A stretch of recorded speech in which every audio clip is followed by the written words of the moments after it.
Paano nga ba natin malalaman kung over ng paggamit natin sa internet? Sa computer? Marami na tayong pwedeng gawin sa internet.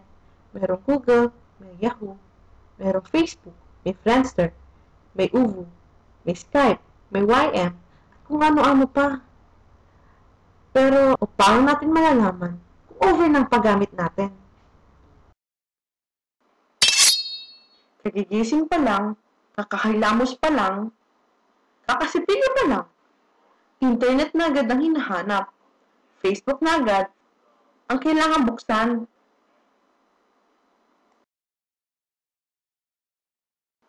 Kakatapos pa lang magtanghalian, pero Facebook pa rin ang ginagamit. Ang ginagawa, wala pa rin siya nagagawa sa bahay nila, kundi Facebook, Facebook, Facebook, Facebook. Ano kayang planong lutuin niyo for dinner? Baka fish? As in, fish or fishbook? Hi.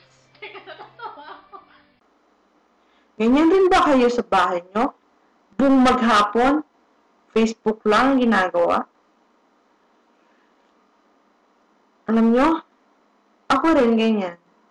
Pero paano nga ba iwasan?